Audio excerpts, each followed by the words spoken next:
Road tunnel ಬೆಂಗಳೂರಿನಲ್ಲಿ ಅಷ್ಟೇ ಅಲ್ಲ, ಇಡೀ ರಾಜ್ಯಕ್ಕೆ ಮಾಡಕ್ಕೆ ಇಡಿ ನೋಡೋಣ. ಅದು ಯಾವ ಟನಲ್ ಮಾಡ್ತಾರೆ, ಏನೇನು ನಡೀತಿದೆ ನೋಡೋಣ. ಅಂದ್ರೆ ಮಳೆ ಬಂದಾಗ ಸರ್, ಮಳೆ ಬಂದಾಗ ಈಗಲೇ ಸಾಕಷ್ಟು ಅಧ್ವಾನಗಳಾಗ್ತದೆ. ರೋಡ್ ಟನಲ್ ಎಷ್ಟರ ಮಟ್ಟಿಗೆ ನಿರ್ವಹಣೆ ಮಾಡಬಹುದು ಅಂತ ಹೇಳಿ ನೋಡಿ. ಅವರ ಮಾತುಗಳು ಅವೆಲ್ಲ ಏನು ಈಗಾಗಲೇ ಇವತ್ತು ಹೇಳಿಲ್ವಾ? 2027ಕ್ಕೆ ಎತ್ತಿನ ಹೊಳೆ ನೀರನ್ನ ಕೋಲಾರಕ್ಕೆ ತರ್ತೀವಿ ಅಂತ 2027 ಕೊಡ್ತಾರಂತೆ. ಇನ್ನು ಎತ್ತಿನ ಹೊಳೆ ಆ ಕಾಡ್ಮನೆ ಎಸ್ಟೇಟಿಂದ ಇನ್ನೂ ಮುಂದಕ್ಕೆ ಬರಲೇ ಇಲ್ಲ. ನೀರು ಇನ್ನೂ ಬರಲೇ ಇಲ್ಲ. ಖರ್ಚಾಗಿರೋದು ಹಣ ಎಷ್ಟು ಖರ್ಚು ಮಾಡಿದ್ದಾರೆ? 14-15 ಸಾವಿರ ಕೋಟಿ ಲೂಟಿ ಆಗಿದೆ.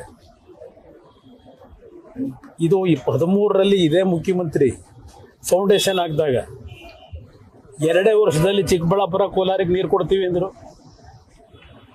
2013, 2025ಗೆ ಬಂದಿದ್ದೀವಿ. ಎಲ್ಲಿ ತಂದ್ರು ನೀರು?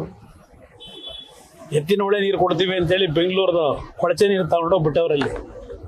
ಈಗ ಅವ್ರ ಬೆಳೆ ತರಕಾರಿನೂ ಯಾರು ಕೊಂಡ್ಕೋಬಾರ್ದು. ಈಗ ಆ ಪರಿಸ್ಥಿತಿ ತಂದಿರೋದೇ ಅವ್ರ ಸಾಧನೆ ಇಲ್ಲಿ.